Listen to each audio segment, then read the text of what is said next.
across communities that build engagement and meaning through Judaism, a topic that obviously Sarah could elucidate on as well as anyone. It's about sharing programs based on Jewish values that support those around us all in need. And it's about sharing experience that bring Jews together here in Israel and around the world, and Klal Yisrael. So thank you all for being here, for coming together from all over Florida and around the country. It's just a great example of what we're trying to do. And thanks on behalf of JFNA for being part of that broader community. So now more than ever, we need to do all that we can do to be stronger together. So thanks again, Carol. Looking forward to hearing the rest of the program. Thanks. Thank you. Thank you so much, Neil. And before we get started, just a reminder, if you have questions for Sarah, please use the Q&A function. That we won't be getting to any questions that are in chat. They will have to be in the Q&A. So thank you. So from 2009 to 2017, Sarah Hurwitz served as a White House speechwriter, first as a senior speechwriter for President Barack Obama, and then as head speechwriter for First Lady Michelle Obama. Sarah is a graduate of Harvard College and Harvard Law School. At age 36, on a whim, Sarah attended an Introduction to Judaism class and was blown away by what she found. She reclaimed her Jewish roots and identity and rediscovered the religion she drifted away from as a child. She then went on to dive further into this subject and examine how Jews today think about their religion and cultural identity. From this exploration, she authored her book, Here All Along, Finding Meaning, Spirituality, and a Deeper Connection to Life in Judaism After Finally Choosing to Look There. Welcome, Sarah. Thank you so much, Carol. Thank you all for joining us. Thanks to everyone who sponsored this and made this possible. I'm just really thrilled to be here and excited to have a good conversation with you, Carol, and to answer people's questions. Well, we're excited to have you, and let's get to it. Yeah. So my first question is basically, you graduated from Harvard Law School, but ended up in politics as the head speechwriter for Michelle Obama. Was this always the path you wanted? How did this come about? Yeah, it was. I don't think I could have ever predicted being Michelle Obama's head speechwriter. I got my start in politics in the summer of 1998 as an intern in Vice President Al Gore's speechwriting office, which should give you, dating myself a little bit.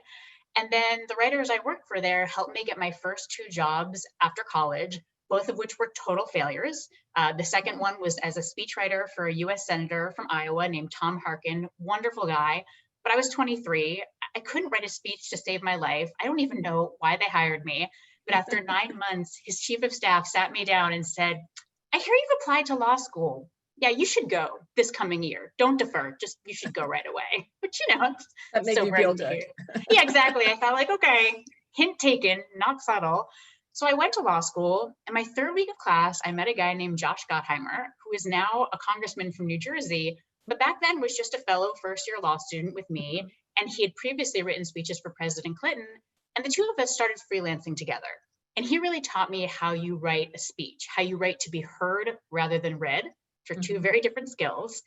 The two of us got jobs then, and we both got jobs on General Wesley Clark's presidential primary campaign in 2003. When we were 3Ls, we skipped maybe some of our classes to kind of move to Arkansas, work on a campaign, flew back from exams. Not ideal, but we did it.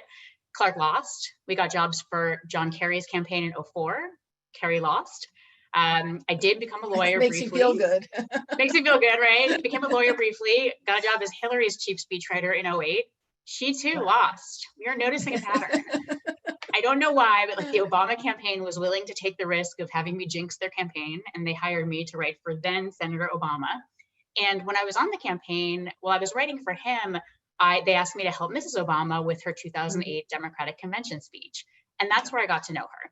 And I fell in love with her. She was amazing. We really bonded over this, kind of fraught moment it was a very tough moment at the time. And, she was getting all this negative press. It was really difficult. And I loved her, just loved her. So we wrote the speech, but I was still there to write for him.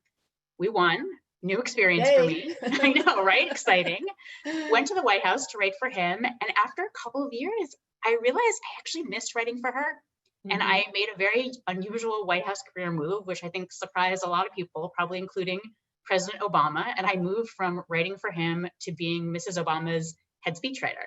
And that is the story of how I got there. That's very cool. Very, very cool. So now you finish at the White House and you make this major decision to explore your Jewish roots. Was there like an epiphany? Did you know this was like a moment that was happening? Can you take us through this journey of how that transition happened? I wish I had a big epiphany, because everyone really expects one. But the truth is, at the age of 36, well, it was probably my, back in 2013 or so, I stayed all 8 years of the White House. This is probably my 5th year of the White House. I broke up with a guy I was dating. I had a lot of time on my hands that I was just looking to fill, because suddenly I was, alone. I happened to hear about an Intro to Judaism class at the local JCC. And I swear to you, I literally just signed up thinking like, I should fill time. I'm bored, I'm lonely, I'll fill time. I mean, my Jewish background was like Hebrew school that I didn't like, 2 boring services a year that I didn't understand or like. I had the bat mitzvah and it was like, thanks, but no thanks, right? Like I'm proud to be Jewish. I have Jewish heritage. I'm a cultural Jew. Right. I'm sure we've all heard that one before, but like, I'm not actually going to find meaning or community or identity or connection here, right? If I want that, I have to look elsewhere. So it was so unusual. It was sort of a sign maybe of how lonely I was that I was willing to just sign up for this class. I could have heard about a ceramics class or a karate class. I probably would have taken that. So I don't want to ascribe anything too significant. But, when I actually started taking this class, I was blown away by what I found. There was so much wisdom here about what it means to be a good person, what it means to live a worthy and meaningful life, how to find profound spiritual connection as an adult. And, I hadn't seen any of this in the 2 services I attended a year. I hadn't seen any of this in Hebrew school because guess what? I was a kid, right? Like I was a kid then. And I hate it when people blame Hebrew school teachers and say, well, Hebrew school is the problem. No, it's not.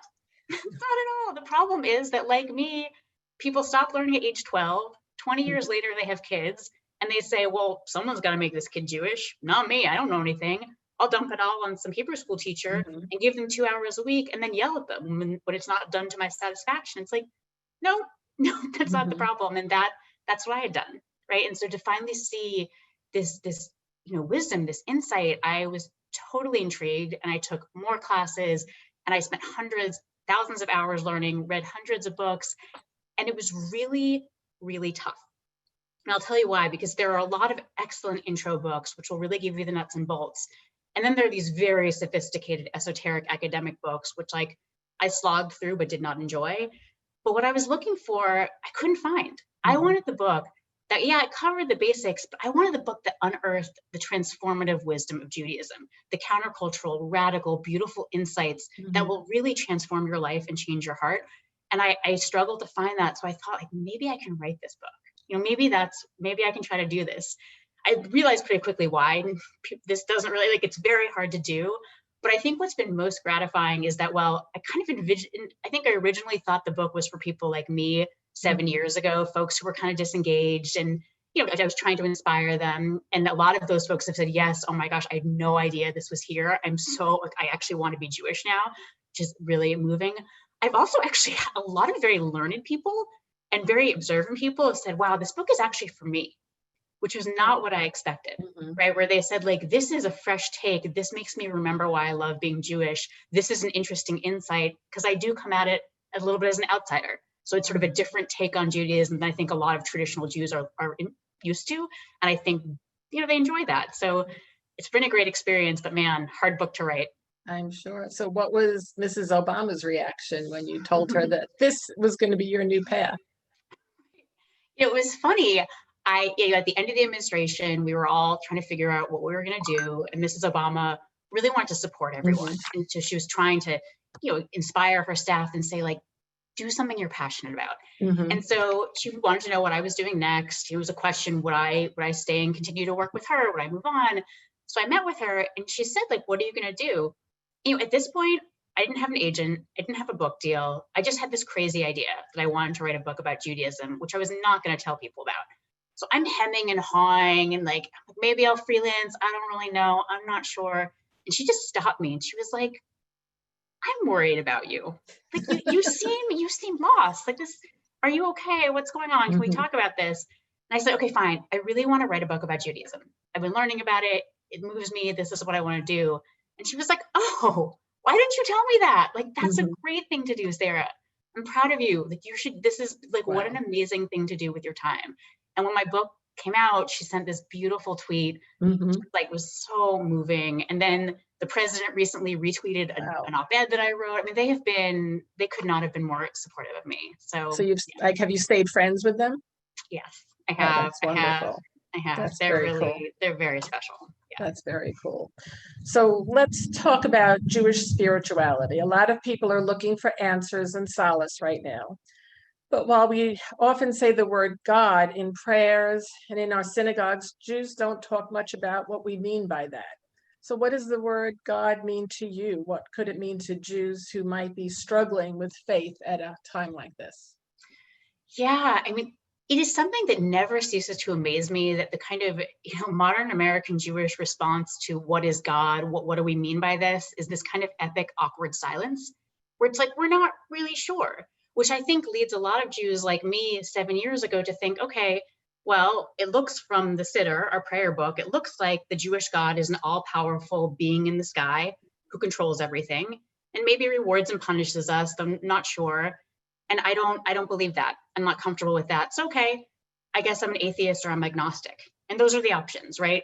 Theology I can't accept, atheism, or like spiritual but not religiousism, right? That kind of, we see a lot of that today, which leads one to like astrology and crystals and many places that I'm a little skeptical of. That's not true. Right? Like the amazing thing that I discovered about Judaism is we have this wonderful theological humility. We as Jews, we've never articulated a dogma or definition or creed of God because we have the humility to realize that we are talking about something far bigger than what our tiny little human minds can categorize or define. So we don't do theology. What we do is commentary, because theology in a lot of ways is idolatry. Once you say God is this, you're shrinking God to the tiny little limits of what your mind can comprehend. That's idolatry, right? So we don't have theology, but we have commentary. You have people in really diverse ideas of God, right? You have our ancient rabbis who say, God is wildly transcendent, beyond time, space, imagination. Oh, and also totally immanent, right here in the world, available for, for comfort and support and love. Well, those are two contradictory ideas, but they embrace them both because they have that humility, that appreciation for complexity. You have Martin Buber, who says God is what arises between two people in deep human relation, being fully vulnerable to each other. What arises between them in that moment of connection is God. You have Mordecai Kaplan, a Jewish thinker, who says that God is the process by which we each become our highest, truest selves. You have the Jewish mystics who say God is everything. You're all God. I'm God. The idea that there's any barrier or separation between us, that's just an illusion. So when I walk by someone on the street who says, hey, can you help me? Can you spare $1?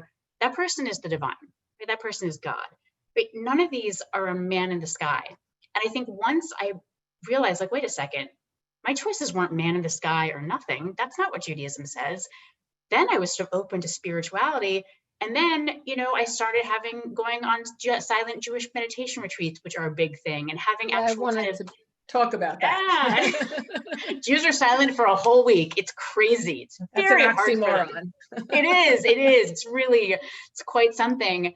And, it's very frustrating to me that I see so many thoughtful people who yearn for spirituality, who have a sense of something out there, and that's where it stops, right? They have fleeting intimations of it out in nature or in these liminal moments of birth and death, or like when hearing art or music, they have these intimations and that's it. And actually, a lot of Jewish thinkers and commentators, they locate the divine in those intimations. There's so much wisdom in Judaism and insight around all of that I think can help us develop an adult, plausible spirituality, but very few of us know about it. And I think it's time we really started talking about it more. That's it. And what about the relationship of women and Judaism? Did you find any difficulties there, being that most of the people who were doing the interpreting and all that are men, not women? How did you deal with that? Yes, like you've just put your finger on such a deep truth about Judaism and about, let's just be clear, about all ancient traditions, political, religious, military. Men have been in control of many parts of the world for a very long time, and our tradition is absolutely shaped by men. mean, if you think about if women had actually been the authors of the Torah, the Talmud, all of our ancient texts, how different would our tradition be? Would it be centered around childbirth, right? It would just be so different. But it's not centered around that, right? It doesn't have the female voice expressed, via the actual woman, and that's frustrating. But the question is, does that bother me? And I'll tell you, no. The answer is actually no. I wish it were different, but it's just a fact. And, in the part of the Jewish world where I exist, which is really 90% of the Jewish world, there are no distinctions made on gender. Women are rabbis. They're at the leadership of synagogues, JCCs, federations. Like, there's no distinction made in the vast majority of American Judaism. And I see, what Jewish tradition is a constant reinterpretation and reimagining of Judaism, right? Like, we have the Torah. The temple was destroyed by the Romans. Well, suddenly you can't make sacrifices to God. What do? Well, a small group of rabbis totally reimagines how we live by the laws of the Torah. And that process has continued. So, when I see people practicing Judaism like it's the 16th century, I don't think that's a traditional move. I actually think that's a very radical move. Jewish tradition is about the constant, reinterpreting and really understanding with heart and mind our laws. And so I'm not troubled because I live in the part of the Jewish world that has done that work and is continuing to do that work. So doesn't trouble me. I love you had talked once about it in relation to the Constitution. Yes. I feel like so many of us, I'm talking about myself, we don't even know the process of Judaism. And what is the process of Judaism? Much like we have this Constitution, where if you look at the original version of the Constitution, it has some amazing things. It has some horrifying things. I mean, it literally codifies slavery. Women can't vote. That's heartbreaking. However, we don't live by that. We've spent 250 years amending it, reinterpreting it, and we still have a lot of work to go. Let's be clear, we're not done. Same thing with the Torah. We don't live by the literal surface meaning of the Torah. That's ridiculous, right? We don't put out people's eyes. We've been reinterpreting it for 2,500 years. And I think a lot of Jews don't realize that. So they read the Torah and they say, well, this is sexist. It's very violent. Judaism is so barbaric. It's like, that's literally like saying, well, the Constitution allows slavery. No, if we've reinterpreted it, are we dealing with the legacy of slavery? Sure. Are we dealing with the legacy of some of the difficult stuff in the Torah? Yeah, we are. On the extremes of our faith, we absolutely are. And it's not great, but it's the same process. Right. Or similar process. Yeah. Let's talk about ethics. Many of us find ourselves trying to be a little kinder and figuring out how to do the right thing during this challenging time. You talk about how you thought you were a good person always, but studying Jewish ethics made you realize that you weren't a great person. Tell us about that. Yeah, I think most of us think of ourselves as reasonably decent people. I don't lie, cheat, and steal. I follow the letter of American law, but that's actually an incredibly low bar. The modern ethic of secular life is, do whatever you want as long as you're not hurting other people too much. The ethic of American law is don't steal people's property or physically assault them or infringe upon their rights, but otherwise do what you want. There's not a lot about compassion, maturity, wisdom, kindness, self-sacrifice, right? This is more the purview of moral law and religious law. And so when I started studying Jewish law, it's very sobering, particularly when it came to all the Jewish thinking around speech, gossip, shaming people. I realized how often I was just casually hurtful about my speech without even thinking about it, without even thinking it's gossip. An example would be if Carol and I, if the two of us were colleagues, and I got mad at you one day because we had a fight. And that night I went home and I called like 10 different people. And I was like, Carol, she's mean. She's a bad colleague. I don't trust her. She doesn't have a good work ethic. I'm just terrible things because I'm frustrated with you. Next morning we come in, we apologize. It was a misunderstanding. Well, just told a bunch of people some pretty tough things about you. Maybe a month from now you apply for a job at the company where one of those people works and they say, oh wait, I heard some things about her. You know what, let's just pause. But how many of us do this? We vent, right? And what we're doing is we're kind of gossiping, shaming. I mean, just go on social media at some point. If you want to see the entire discourse of social media is people shaming each other, humiliating each other. Judaism takes a very dim view of that. So that was sobering. I also think in another place where I realized how much I was falling short was chesed, which means loving kindness. And the laws around chesed really demand a great deal of us. When someone is sick or in mourning, you don't just send flowers or a text. It demands your presence. Right? You show up at their bedside, you show up at the shiva, at the funeral, you are there physically. Now, we can't do that now. It is not safe. Please don't do that. But the demand for presence is something that can still be met, right? It's not just the sort of, oh, I'll send a text, hope you're okay, sorry. But it's like, hey, would it be helpful to jump on a Zoom and just talk? Can I, what can I do for you? How can I serve you? Can I drop something off at your front porch and I'll walk away? How we have to be physically distanced, but we don't have to be heart distance, right? We can actually still be creative about presence. And I actually found a very moving example of this where at a shul synagogue out in Texas, a woman, a man died from COVID, devastating situation. He and his wife had been married for decades. She's obviously devastated.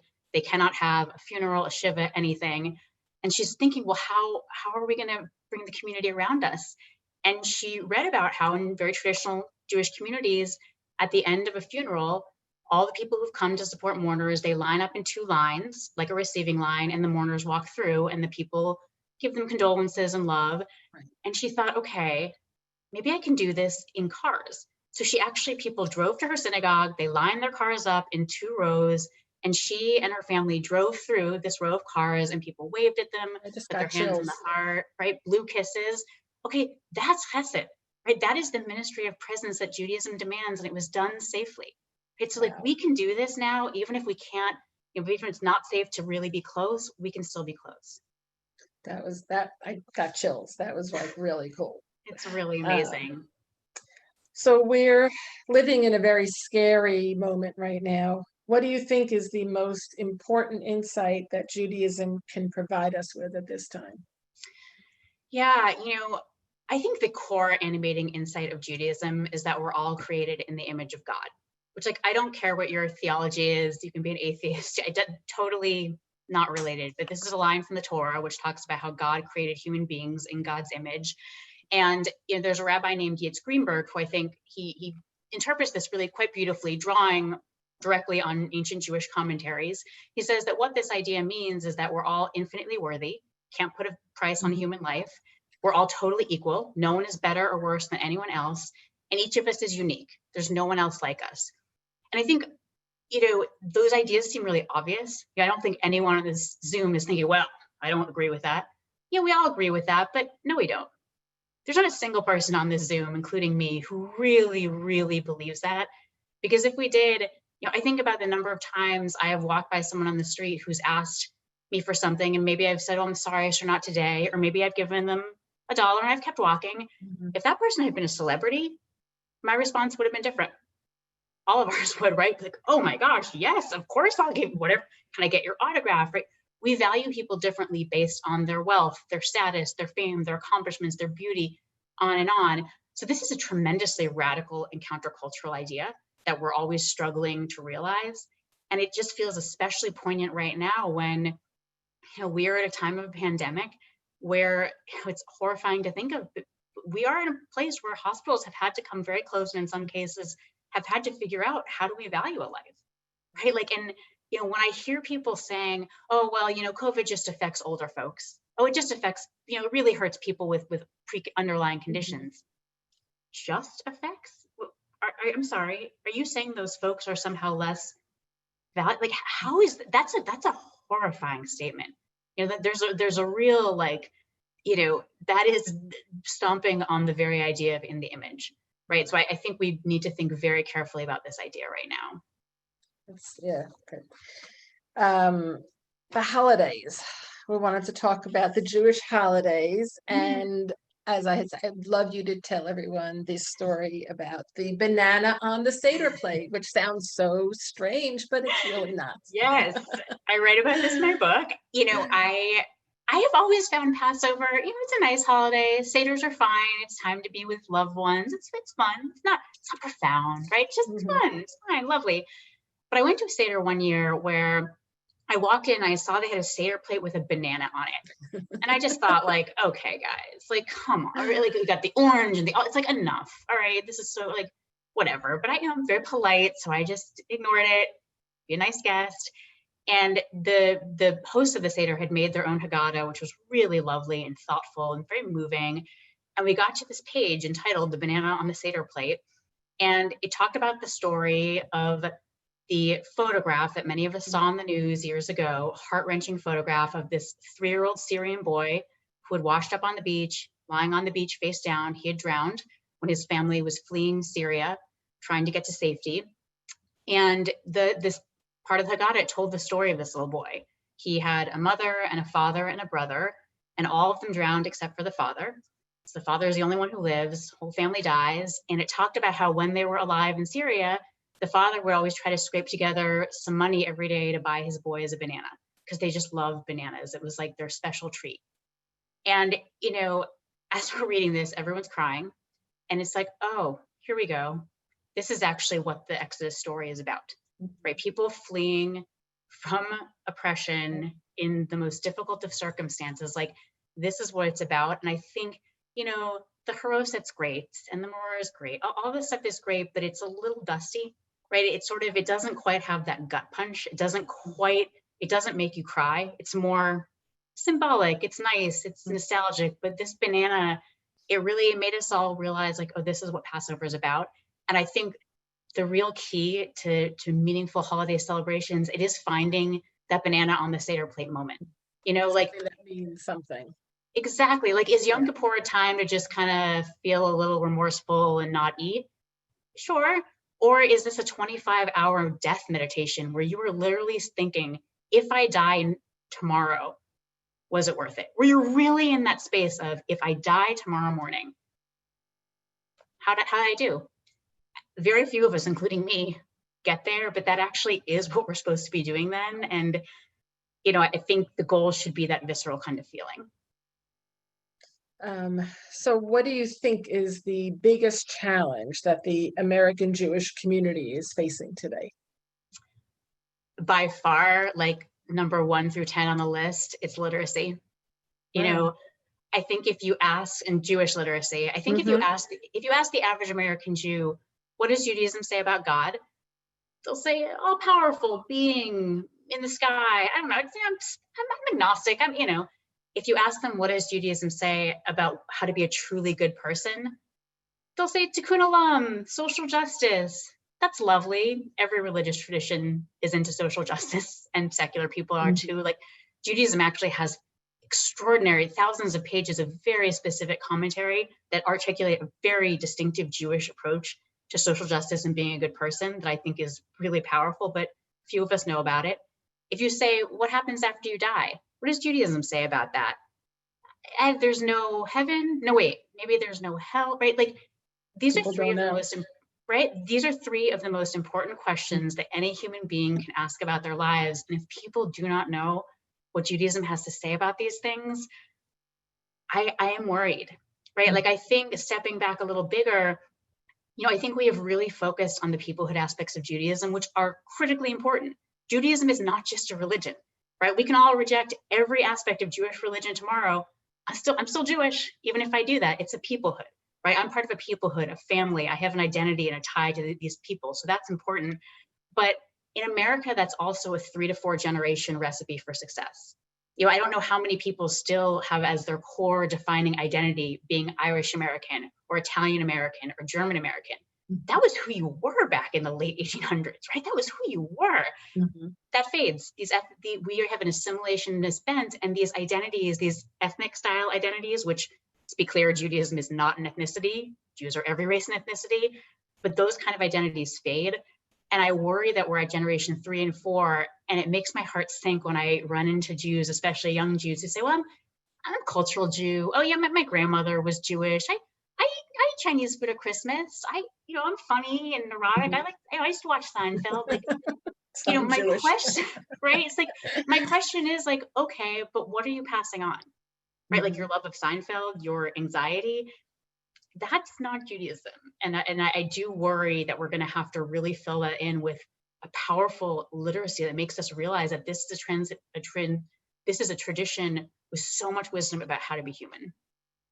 So you're a communication and messaging person. Do you think we're doing a good job of marketing Judaism to disengage Jews? And what could we do better? And maybe not even just all Jews. I mean, I feel like we're missing the boat here, apparently, a lot. Yeah, and I feel, this is such a struggle because I will tell you, writing my, I think just based on my general sense is that the vast majority of people who've bought my book are people who have some connection to Judaism, people who would show up for an event like this. They're the ones who've heard about it. I cannot for the life of me figure out how to reach the disengaged people. And this is something that I'm sure you're struggling with. Like every Jewish organization is struggling with this. So I have no easy answer, but what I will say is that I think, what I worry about, just to be totally blunt, is the messaging that says something like Judaism equals anti-Semitism plus Israel.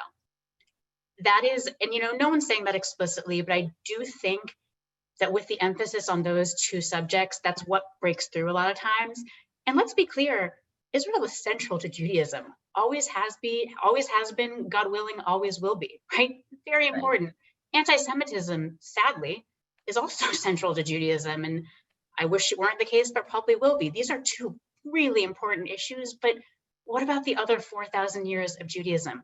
What about our beautiful holidays, our profound life cycle rituals, our ethical wisdom, our spirituality, our languages, our culture, our arts, our history, our music, we have so much to give to people that will help them live a better, more meaningful, more connected and communal and loving life and really find profound identity and spiritual connection. But so often we get obsessive about these two issues to the exclusion of everything else. And I think we need to make some room for the rest of Judaism.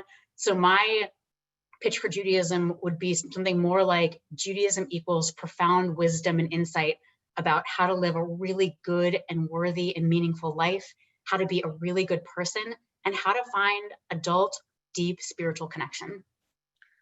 So this isn't even anything I had written, but do you feel like since you wrote this book that it's really changed you? It's funny.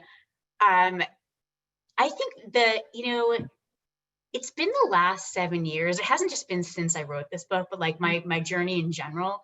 It's changed me so profoundly. Like I can't, I think one of the reasons why I'm a little frustrated with the way I used to do Judaism, because I didn't know anything better, was it was this kind of half-hearted yearly Judaism, right? I showed up 3 times a year, 2 high holidays, a Seder, done, fine. What I experience now is really an hourly Judaism. Of course, I still show up the 3 times a year, but I also I speak a lot every day. And I find myself, when I'm about to say something, it's like, oh, wait a second. You know what you're shaming. You're about to gossip. Do I still go ahead and do it? Way too often, yes, I do. I'll say it, but it shifted. I think about how I respond to people in need who are struggling. I think about how I give charity. I think about the community around me. I think I've almost seen like my closest friends have sort of shifted. I've sort of found myself gravitating more towards people who are as passionate about Judaism as I am.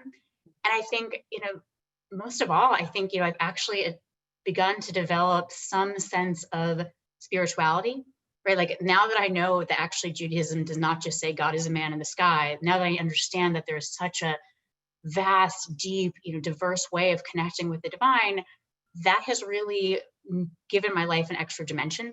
It has made me feel like my life has gone from being a little bit faded in color to a little more colorful. Like I'm sort of swimming in a little bit of a deeper waters of my life. I think I feel more connected to what is true within me. I feel more connected to other people. And I just feel connected to this extraordinary tradition that has been, this gift handed down for thousands of years by so many people. And I feel this just urgent desire to preserve this, to help people know about it. But it is so tough because this does not translate well into a tweet, right? People don't like it when I say this, but I'm going to say it. You got to know some stuff to have, I think it helps to know some stuff to have a meaningful experience with Judaism. Of course you can have Friday night dinner with your family, light some candles, eat some challah. That's lovely.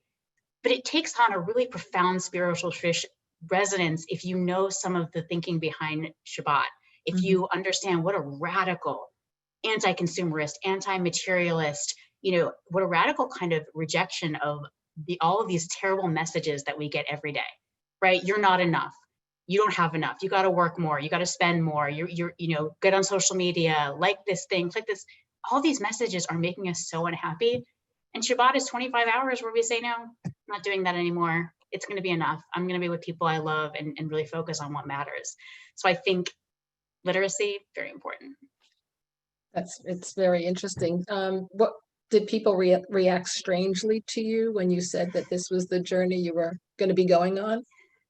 Yes, they did, interestingly. I think my friends and family were worried because it's very unfair, but there is this sense that among, I think, some parts of the Jewish world, that if you're going to become a really committed, passionate Jew, that means you're going to become an extremist, right? You're going to become kind of a real fundamentalist.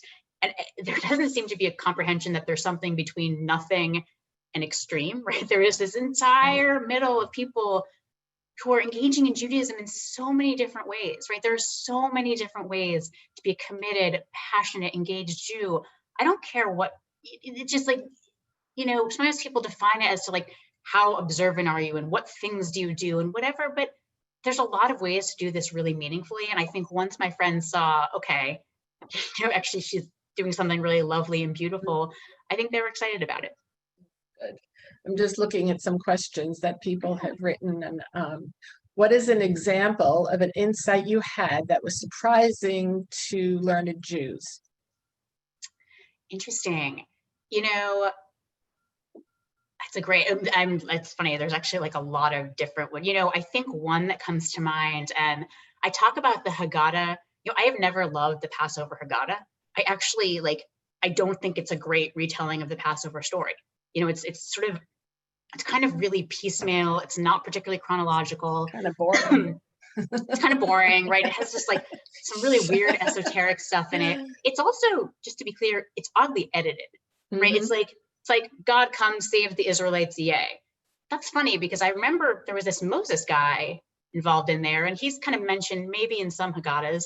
But even more importantly, there was actually a series of remarkable women who are responsible for Moses's life, from his mother who doesn't drown him but actually puts him in a basket, to Pharaoh's daughter who rescues him knowing he's an Israelite, to Miriam who convinces Pharaoh's daughter to hire her mother as a wet nurse, to the midwives who actually birthed Moses in the first place, who I think were Egyptian. It's like, so I don't love it, but I actually realized that in a way I think it's constructed as kind of a trauma narrative. Like if you ever, work with people who've undergone trauma, they don't tell it to you in a linear, orderly narrative, right? That's not what trauma does to our brains. It's often, I used to work as a crisis counselor on a rape crisis hotline. No one ever once told me a linear, orderly narrative of what had happened to them, right? They told me like bits and pieces. It was unspecific. And it's very visceral that way. You actually begin to feel like it could kind of happen to you. And I think that's actually what the Haggadah can have that effect. It's sort of a disjointed trauma narrative that's supposed to make us feel like this could happen to us. And so, a number of observant folks said, like, I've just never thought of it that way. So that's one example. That's very nice. So just backtracking a little bit, I just thought it was a funny story about when you went into a bar and your friends were there. I'll let you finish and tell the whole story because I thought it was very apropos. So it was at the very end of the Obama administration, and my colleagues and I were having like a happy hour after work. So I walk in, and two of my colleagues are talking. So I go up and I join them, and I said like, "Oh, what are you guys talking about?" And one of them said, "Well, actually, we're talking about the afterlife." I was like, "Are you kidding? This is totally what I'm into." So I was like, "Can I join you guys? Can we talk about God too?" And they looked at me just like baffled, like, what?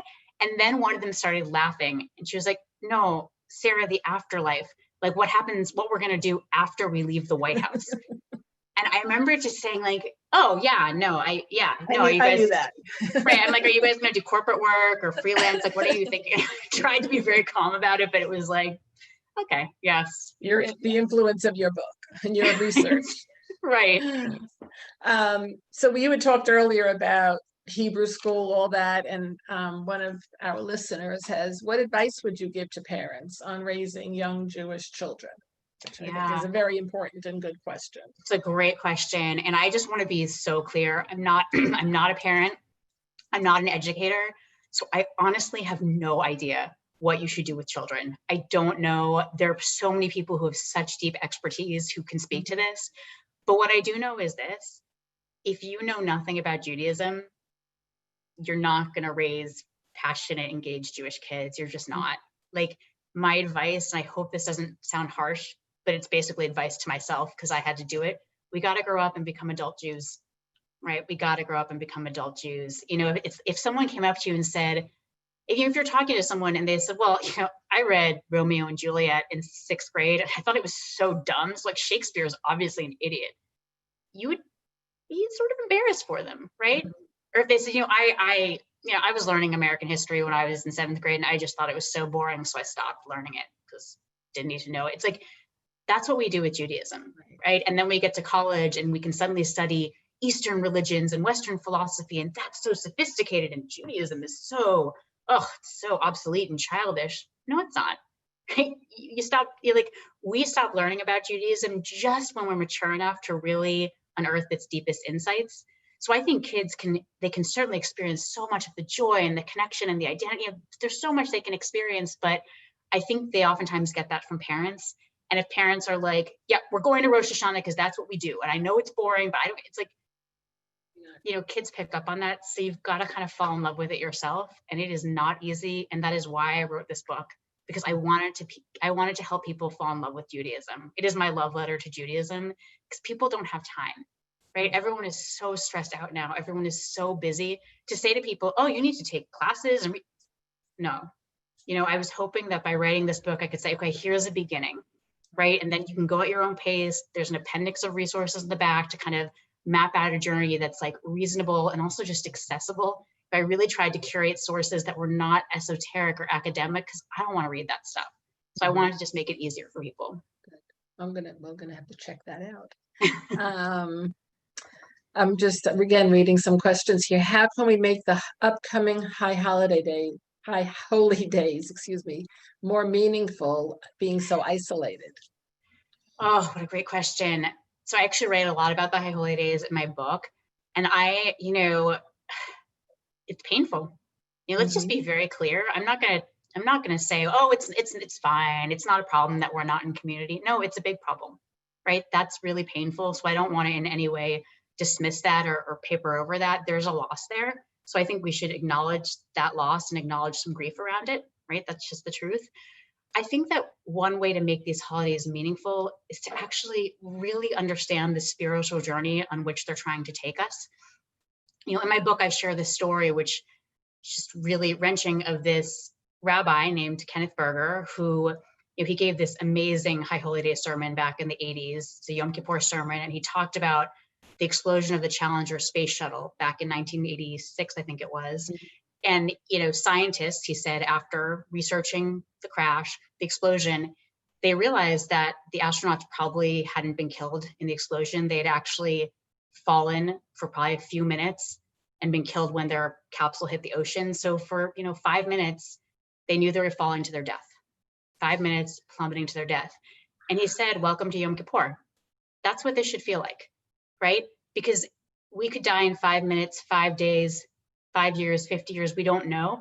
And that's what we're here to do, right? And I think what makes this story so heart-wrenching is that literally not even a year later, Rabbi Berger was on a plane with his wife and 2 of his kids, and the engine caught fire and it landed, and he didn't survive, nor did his wife, nor did one of the kids. So, or actually, I think both of them, I think the whole family was, or maybe one person, whatever. But that just, I share that story because that's what Yom Kippur should feel like. And I know that's painful and hard to hear, but like, these holidays are supposed to challenge us. They're supposed to shake us up, right? They're supposed to actually help us transform.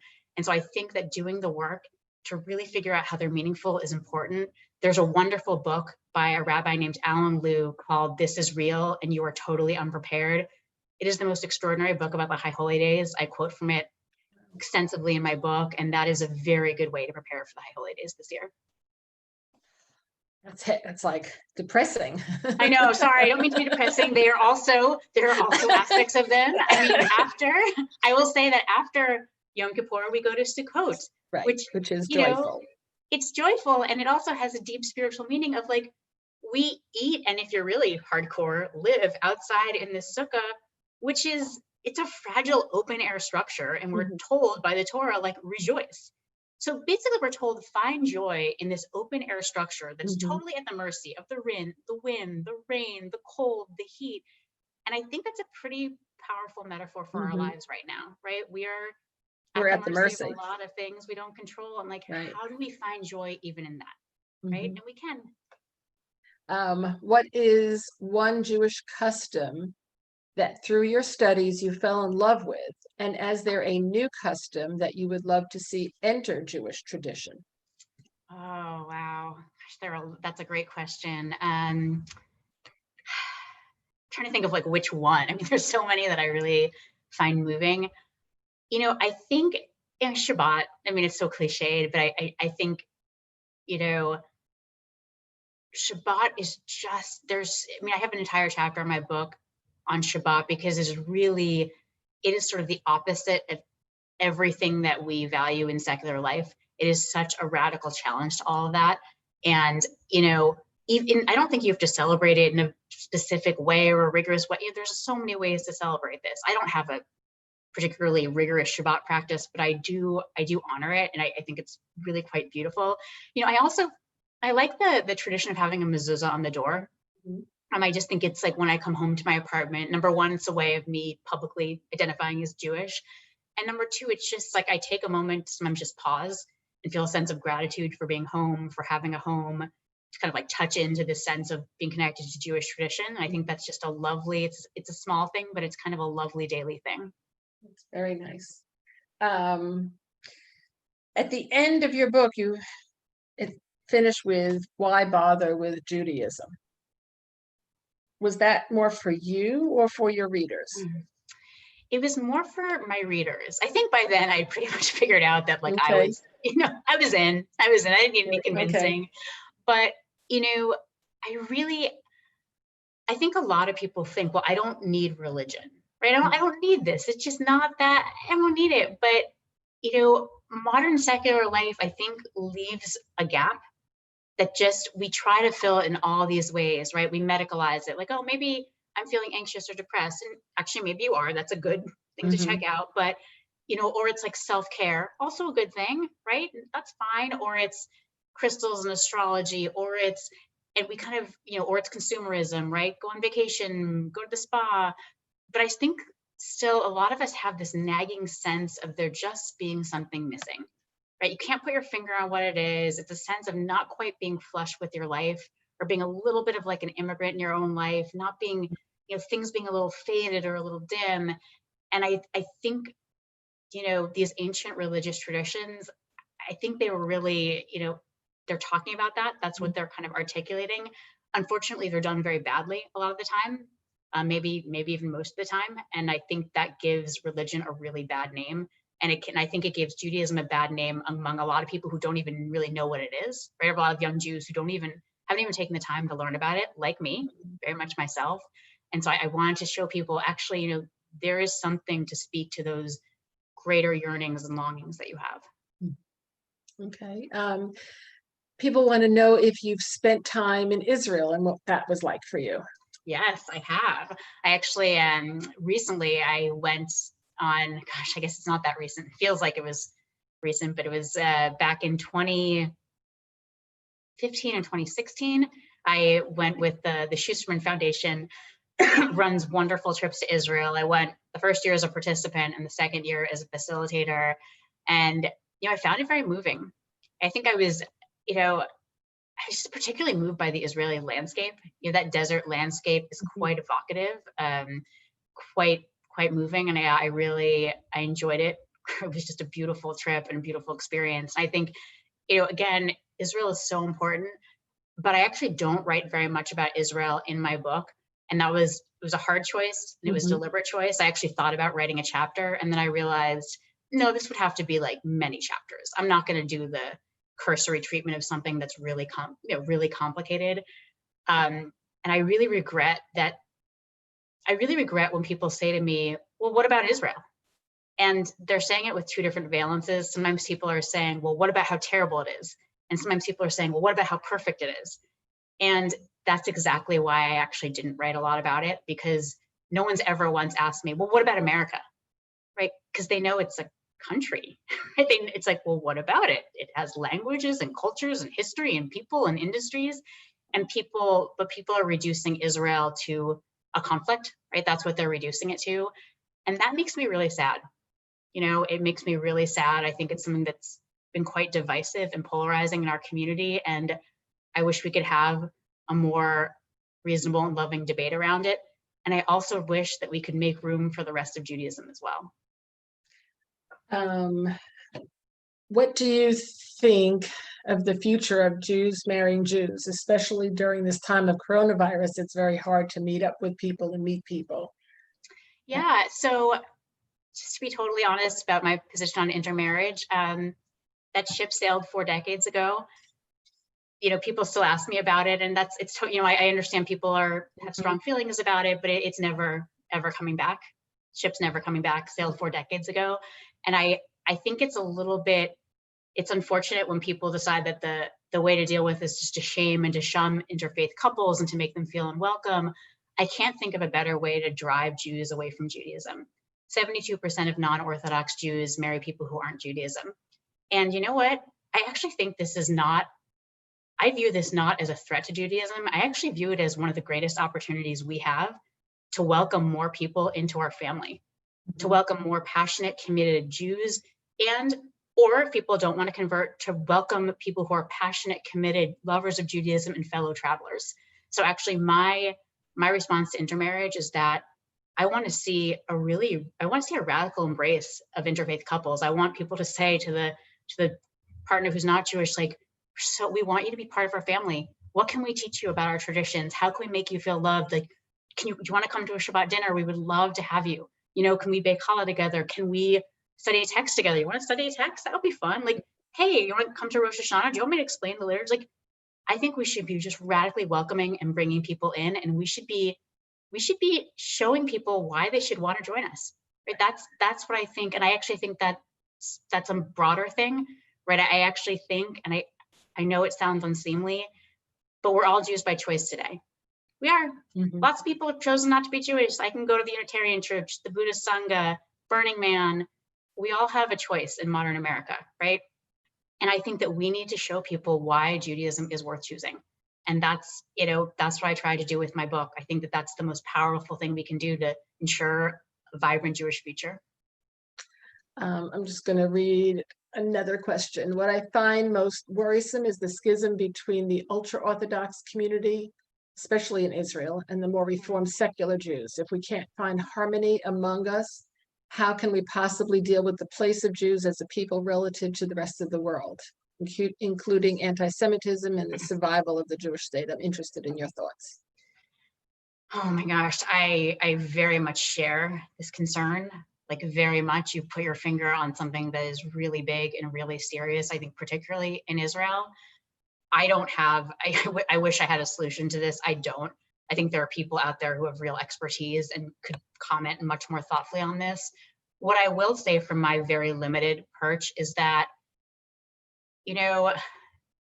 what I found, which is interesting, is when I was in the process of researching my book, I really tried to reach out to Jews of all backgrounds. And I think people have noted with some surprise that I quote from ultra-Orthodox rabbis and I quote from, renewal, like feminist Hebrew priestesses. I'm all over the map. And what I found with my now friends who are in the ultra-Orthodox community was that we disagree on probably most things, but we could sit down and study a text together and have a conversation about what it meant to us. And that was a way of connecting. And I have to say, I've actually had folks from that community come up to me and say, like, you feel like a kindred spirit to me, which is the most surprising thing I think anyone has said to me about my book, because I think of myself as, we're so different, right? And they don't agree with what I write in my book. They don't identify, they don't like the way I practice, but what I think they see is that I love Judaism like they do. And what I also think they see is that I did my homework, right? My book has 550 endnotes. It's a very conversational, fun, it's a fun book to read, but I did my homework. And I think sometimes what folks in that community are reacting to are Jews like me 7 years ago saying, well, the Torah is sexist and Judaism's dumb and it's obsolete. I don't need to be Jewish. But I think they're reacting to the cavalierness of people like me 7 years ago, which now that I'm kind of, part of more into Judaism, I understand that, right? There's actually something a little disheartening about that. So I have some sympathy with that, but there are other things I have less sympathy with. And I don't know how to cross those divides, except for I will say our sacred texts are one thing that still connects us. Even if we think of them very differently, know them very differently, we're still all bound by the Torah, by the Talmud. We're still all connected by that. I don't mean bound by we follow them, but we are, those are the things that are our sacred inheritance. So I think, can we find a way to come together in some ways around those? Maybe, probably Hopefully. not. Yeah, hopefully. It's a great question. I wish I had a better answer. Okay. Well, we're coming to the end of our time. Two more questions. Maybe leave us with some inspiration and tell us about the most uplifting and inspiring speech that you have worked on. Yeah. So Mrs. Obama's final college graduation speech it turned out to the City College of New York. And when I heard she was doing this, I was very moved because I have a family connection to that school, which is that when my great-grandparents first came to America, my great-grandmother was very excited that they were moving to New York City because they had this city college system, and it educated women, it educated poor people, and it educated Jews, which was like just mind-blowing to her because she had 4 daughters. And my grandmother was one of those 4 daughters, so she thought, like, my daughters can get an education in this country. But the family left New York, and my grandmother, one of those 4 daughters, never got to go to college. And that was just a source of incredible heartbreak for her whole life, because she always wanted to go to college and law school and become a lawyer and go into politics. Those were her dreams. And, she passed away at the age of 99 back in 2011, blessed memory. But, I just remember thinking, as I rolled up to the City College of New York with the First Lady of the United States, this is a school that has been part of my family's like yearning and longing for so many generations, 2-3 generations. And I have a college degree, I have a law degree, I am a lawyer, and I'm working in politics. All of the dreams that my grandmother had and didn't get to fulfill that I did. And to see Mrs. Obama looking out at this audience of just the most extraordinary young people. Students at City College are of 150 nationalities. They speak 100 languages. It is a commuter school. They commute from all across New York, sometimes 3 and 4 hours a day. Many of them work 2 or 3 jobs to support their families. And just, they're this generation's striving, dreaming immigrants. And to see Mrs. Obama saying to them, our diversity has always been our greatest strength. Immigration has always made this country great. And just to think about how much my grandmother yearned to sit in those seats 2 generations ago, and how many of those seats 2 generations ago were filled with Jewish immigrants. It's just a very moving story, and just something I think about a lot today. It's beautiful, beautiful story. And my last question for you is, what comes next? What are you going to be doing? Great question. I am currently working on a proposal for another book, which is going very slowly. It's quite hard. I really do want to actually write about God and spirituality, and try to open this up a little bit for people, kind of talk about what Judaism has to offer for Jews. I'm especially hoping that younger Jews who are so disconnected, and who are all looking for spirituality, right? They're all Buddhists and yoga and meditation and all the things, which is fine, but we have it all here in Judaism. And so I would really like them just to come home and just to at least get a taste of what we have to offer. They can then leave, whatever, but just to know, what's here, right? Just give it a chance. That's my hope. Nice. We'll see if I get a chance to publish it. May not, but that's no more politics, no more speech writing. I don't have any plans to do that right now. I don't. It was a decade of campaigns in the White House. So no plans right now. That's a lot. It was a lot. Well, thank you. Thank you so much. This was Thank wonderful. Love getting to know you. I feel like I've gotten to know you better, as did everybody you. here. I know everybody is with me to say thank you. Thank And we you. wish you luck with whatever you're going to be doing for sure. And Thank thank you. you for your Thank you. insights. Oh, thank you all for joining and for hosting this. It was such a wonderful way to spend an afternoon. I really appreciate it. And If you look in the be chat, you well. can see everybody saying thank you to Oh, you. thank you. Be well and be safe. I know it's a tough Mhm. home in Florida right